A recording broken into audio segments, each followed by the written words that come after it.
So I just got off a live broadcast with Jeff Booth, who wrote an entire book before the pandemic about this concept of deflation, and that it's the only thing that's going to save us from our own self-destruction as humanity. Now, look, a lot of you have heard about printing money and about how when governments create money and they give out furlough checks like here in the UK, or they pay out subsidies, it actually hurts the lower income people the most and actually benefits some of the wealthier people, the people that own assets, that own real estate, etc.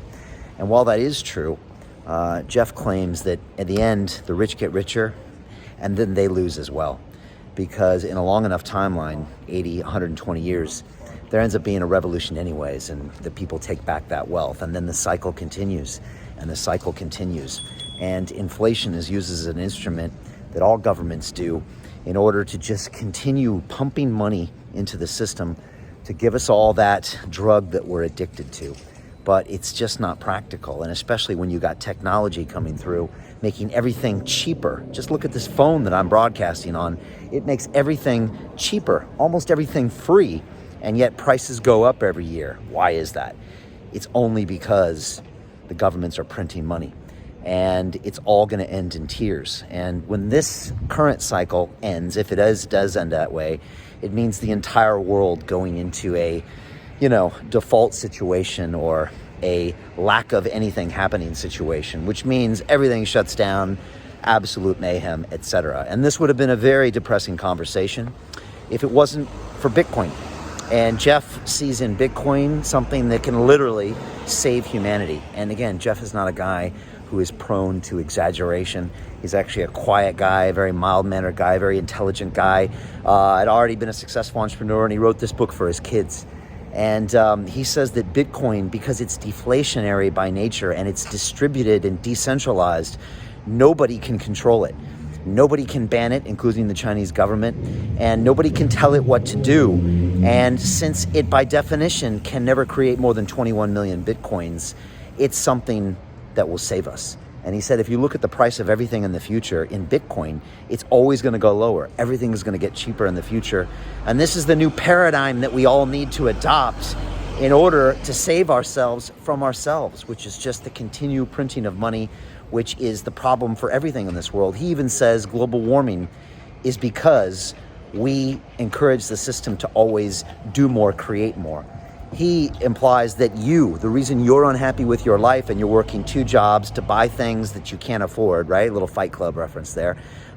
It's because of this system, and you don't even know you're in the system. So if you're one of the poorest people here, when they try to take away your furlough check or your universal credit here in the UK, of course you scream and kick because it's going to change your life. But you don't see that universal credit actually disempowers you. It hurts you. It stops you from advancing. And the only savior to this narrative was the fact that Bitcoin can change all of this, and it will change all of this, and it's being adopted, and it's being decentralized, and it's growing, and it's deflationary by nature. And so we might be at this really crazy point in human history where we might be able to save ourselves from ourselves. Go figure. And if it wasn't for Satoshi Nakamoto, whoever he, she, or them is, creating this idea and it getting the critical mass that it has, we might be literally staring down a barrel of 10 to 20 years, or 2 to 3 years, in Jeff's mind, of total collapse and anarchy. And then we'll repeat the cycle again, because inflation, by definition, is something that is controlled by others and not practical. So it's a fascinating episode. It's up on our website right now. It's up on YouTube. The end statement was this: go buy some Bitcoin. Even if it's $50 or $100, get a cold wallet, store it on there, and just start to understand this whole idea. You don't have to understand it for what it is today, but just appreciate it for what it can become in the future. I sent an email back in 1989 from MIT, and at the time I sent it to my brother at Stanford, and I didn't use the internet for 5 more years because I thought that's boring. That's what Bitcoin is now. We don't see what it could be, but trust the process and trust the tech, and get some. And that's what I push everyone to do in my academy. That's what we're doing with our broadcasts these days. And trust me, this is all very London real, because I do think this is the solution that we've all been looking for. A chance to be the best versions of ourselves and to bring that version every single day in a way that's transparent for everyone else, that is ultimately for the greater good. It's the version of ourselves we want to be every day, but it's the version that doesn't show up every day because we don't have to and no one's watching us and we take the easy way out.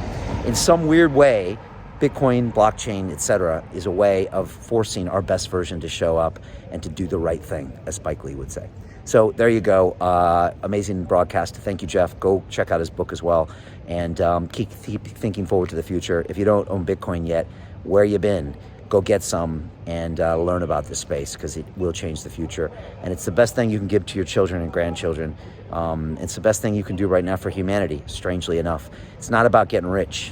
It's about a paradigm shift, and it's time to adopt it.